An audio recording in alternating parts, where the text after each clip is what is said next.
Hello, this is Celeste of Astrology by Celeste, and I'm here with a forecast for Sagittarius season. The intention of this is to help you notice what is coming up, be prepared, and thrive through this season when the sun moves into Sagittarius. So, I created a presentation, so let's get started. So, Sagittarius season. The glyph looks like an archer who's pulling back the arrow and letting it fly. And there's themes of that the half man, half horse. You'll see it in the zodiac. I'm an astrologer. I'm a coach. I'm a teacher. I'm an intuitive, a podcast host. Some things to know about me is I offer chart rectification. So if you or someone you know does not know your birth time, I can help you with that. I always love starting with a quote. Hope is being able to see that there is light despite all the darkness. Desmond Tutu said this in this time that we are facing as a collective, where Saturn, the planet of structure, Neptune, the planet of dissolution, are moving together in the sky. Aries at this time, currently, they're back again in Pisces, but they're going to move back into Aries and meet at 0 degrees of Aries on February 20th, 2026, 3 days after a solar eclipse, this new start in Aquarius squaring Uranus. So there are going to be surprising events that lead to some kind of dissolution. We're seeing it everywhere. Things are coming down all over the world where structures people thought they could rely on, literal what do you call metaphorical structures, are coming down. But as we move through this time of endings, we're going to go into a year of the one in 2026, which is all these new starts.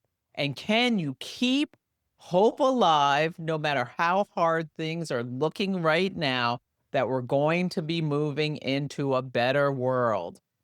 That's what I'm hoping. It's a difficult time to travel through, but yeah. Sagittarius energy desires freedom and exploration. It seeks truth and wisdom.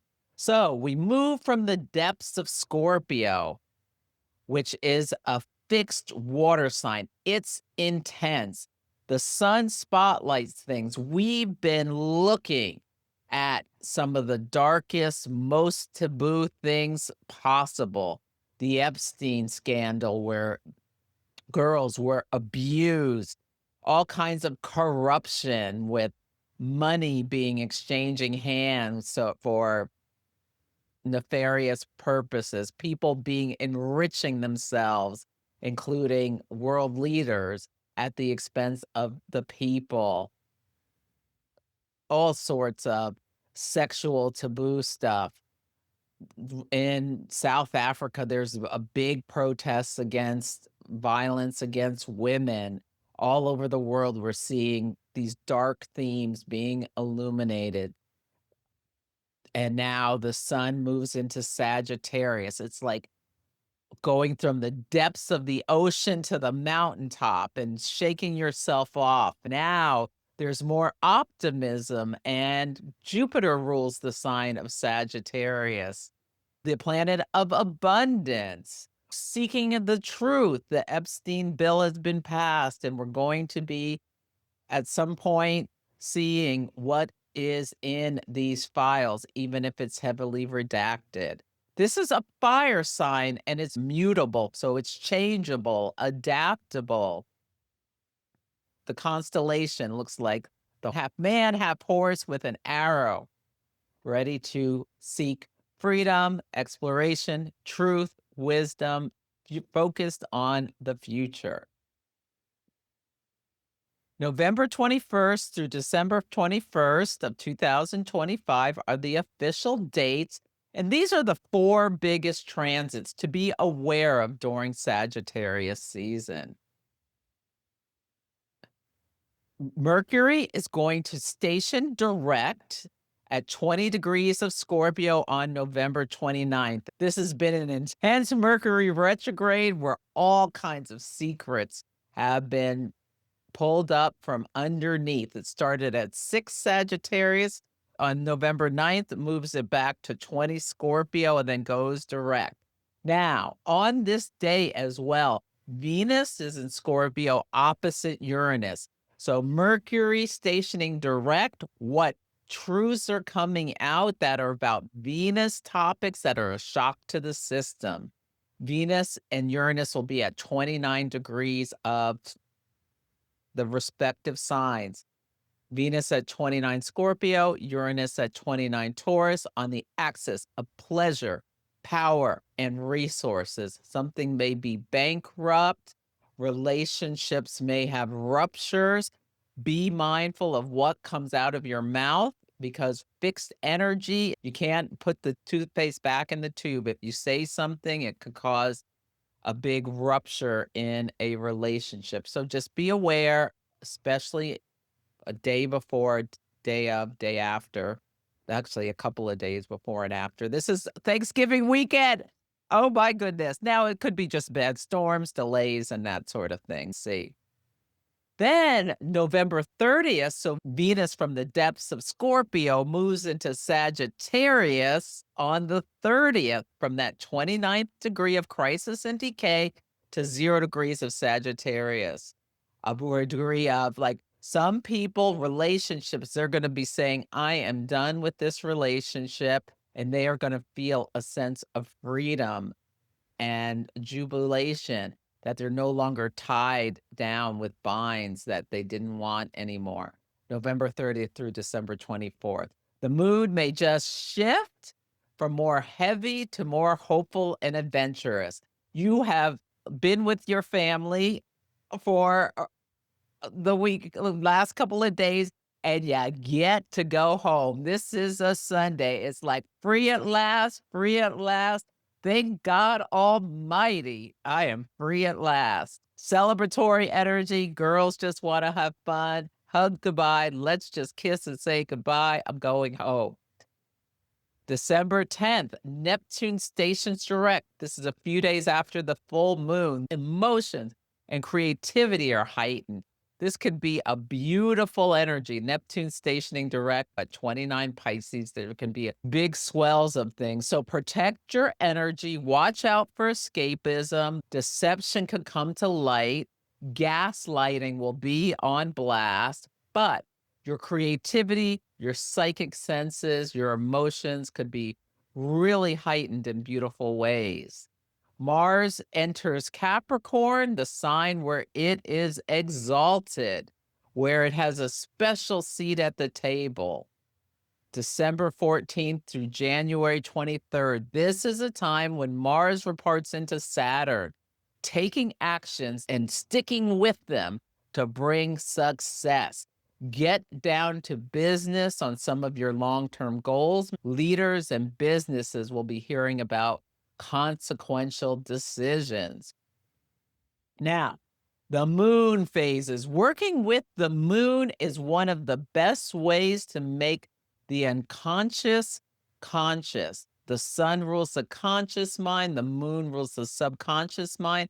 Every month they come together, whisper secrets to each other about what they want to bring forth into your life.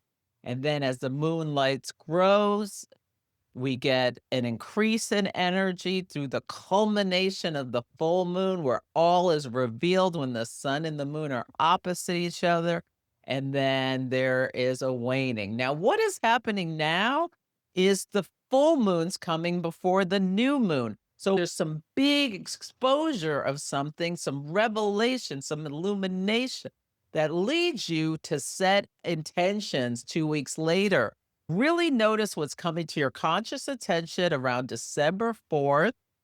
There'll be a full moon where the sun is in Sagittarius and the moon is in Gemini. Gemini is mutable air. You will get information coming in that illuminates something. You may have revelations about siblings, children. These are Gemini topics, neighbors, There could be stuff about tech, phone stuff. Gemini rules the hands, the wrists, all the way through the shoulders. You may like if you're having some problems, you may be getting like some carpally tunnel things. This is a time if you recognize it around the full moon. What am I going to do to stop the deterioration? Am I going to do exercises? Am I going to go to the doctor? These are some of the things that can be coming to your conscious attention. Now, I'm going to go through each of the signs, and that will be helpful for you to notice where you should be paying attention based on your sun or rising sign.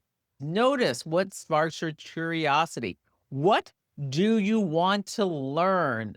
Gemini and Sagittarius are about information, thinking, education, wisdom. Sagittarius rules long distance travel, higher education, philosophies, belief systems, all of these kinds of things. There is shadow Sagittarius can be lawless. And yeah, I just get really out of hand, overindulging. So pay attention where Gemini wants the facts, Sagittarius wants to know what is the big picture.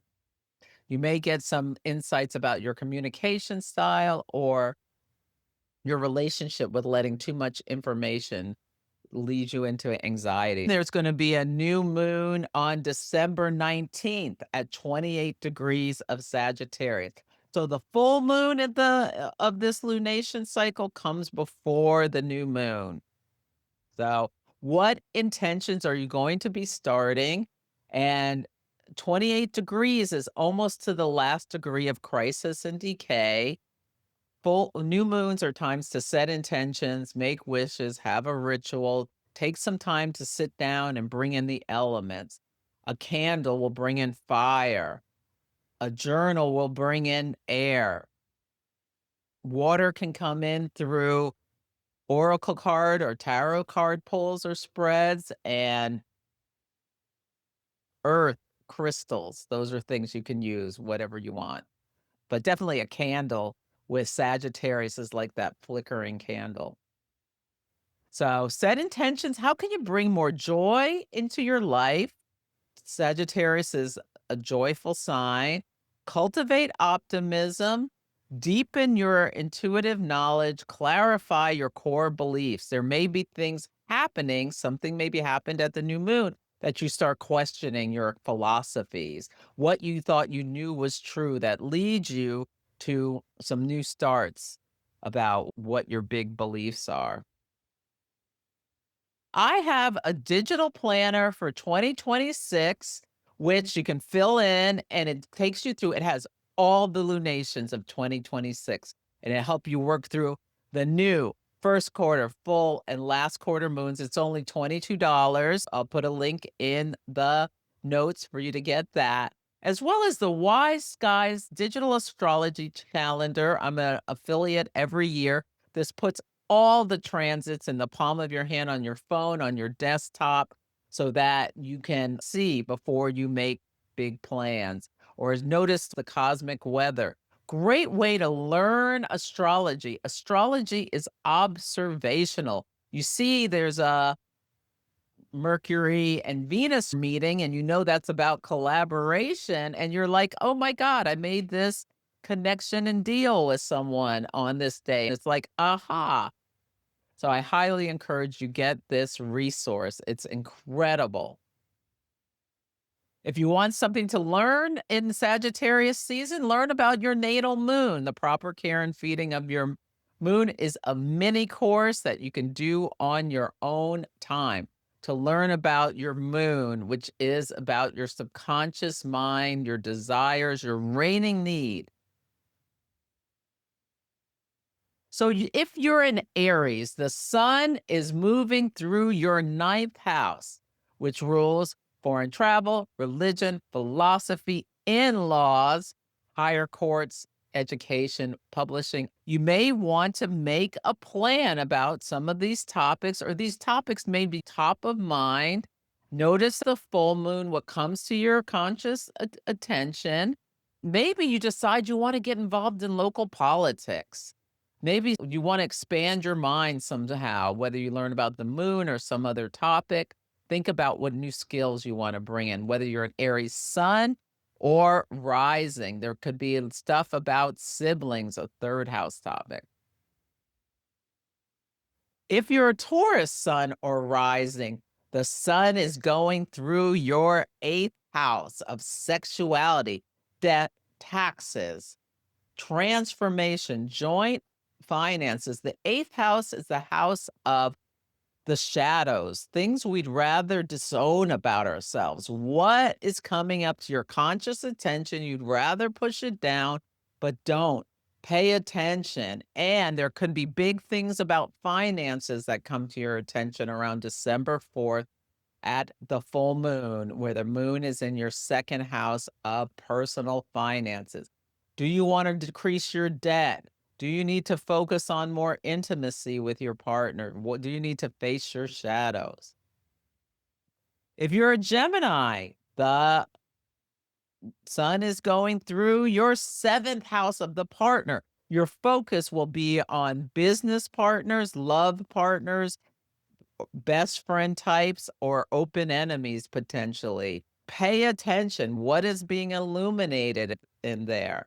At the new moon, create actions. Maybe you want to get out and socialize more. Maybe you need to be less people pleasing, put up healthy boundaries, be more cooperative, bring beauty into your life, or do serious work on your relationship. The sun will be in your first house, so you may learn about yourself and how you relate to others. This can be a really important new moon and full moon. If you're a Cancer sun or rising, I'm a Cancer rising, the sun is going through your sixth house. Routines, rituals, daily habits, things about your pets can come up. Employees may be coming to your conscious attention. And at the full moon, you may learn something about your health. I'm going to get a colonoscopy during this time, so it makes total sense that under the light of the full moon, I am going to be learning about the condition of my colon. Yeah. Set intentions around improving your health, reducing anxiety, and if you have unhealthy habits or patterns, maybe you want to adjust them.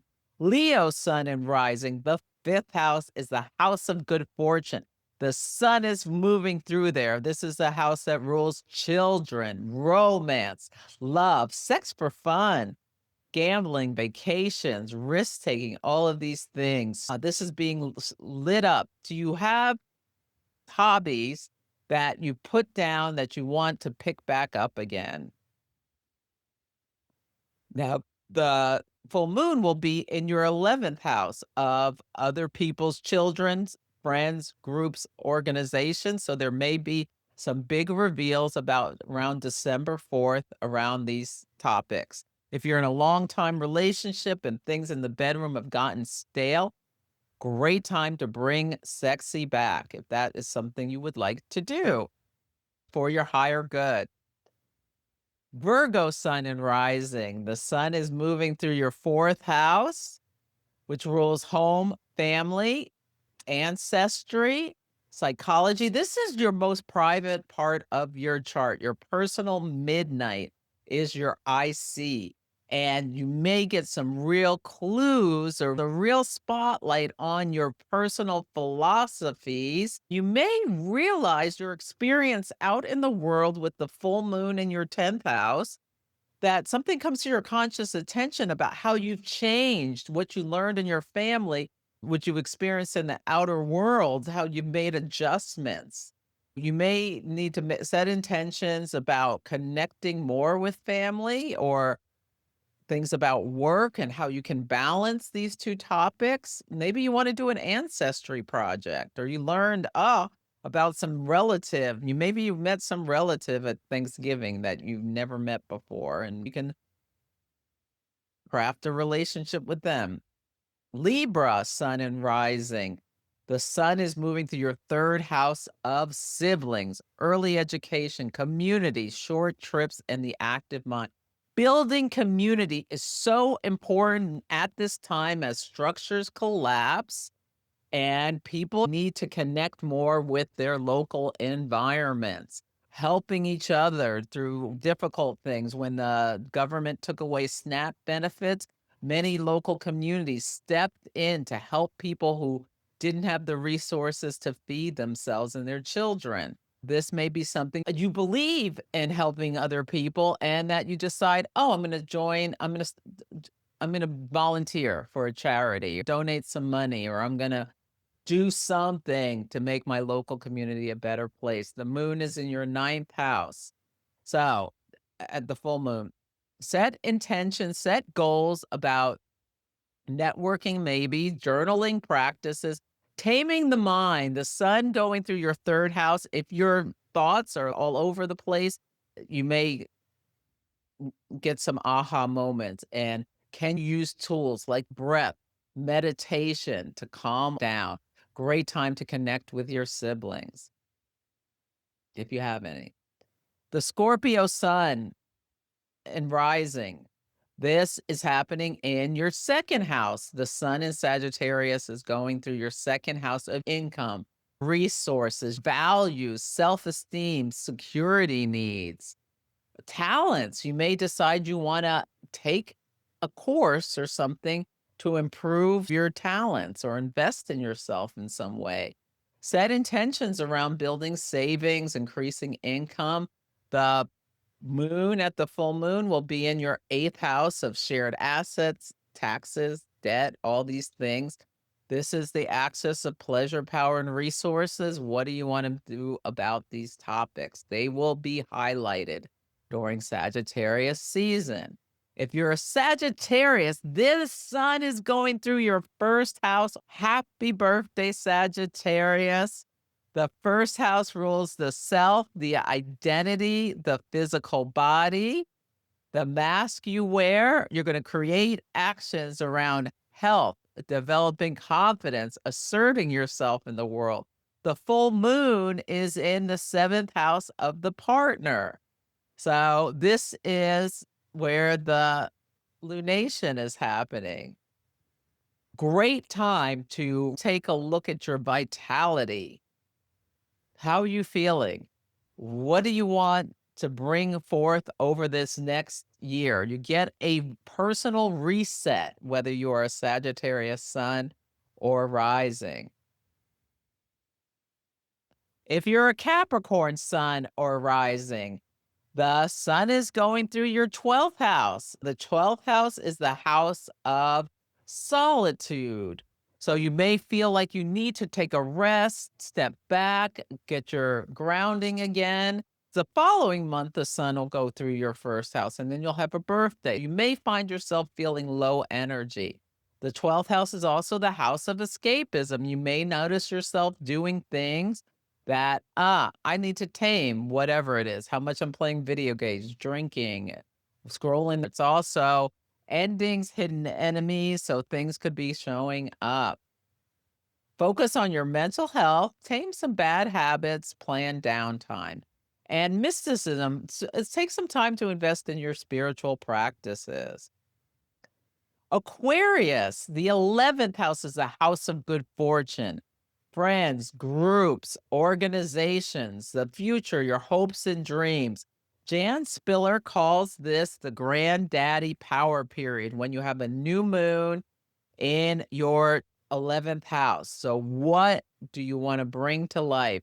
Just put your wishes out in the universe. Absolutely. Make new wishes, set intentions to achieve your deepest desire. Plan time with friends. At the full moon, some stuff may come up with children or other people's children, or this is the axis of the audience, Aquarius, and the 11th house. And the fifth house is your creativity. You may get some kudos around this time. Notice what's evolving. If you are a Pisces sun or rising, this sun is going through your 10th house of your career, social status, your calling, your fame, your reputation, your public persona. You can set objectives around your life goals, raising your public profile, in career objectives. The moon is in your fourth house at the full moon. You may need to ask your partner to do more at home so that you can spend more time focusing on your career to get what you need to get done before the year is over. So consider that. I hope this has been helpful for you. This is where you can find me. My website is astrologybyceleste.com. The Celestial Insights podcast is here every week to help you navigate the energies. Come for a reading so that you can be prepared for what's coming up in 2026. I also do mentoring, coaching, and teach classes. I'm on Instagram and all the other things at Astrology by Celeste. Check the link to see the resources that can help you thrive through 2026. Take good care, and I hope you have a beautiful Sagittarius season.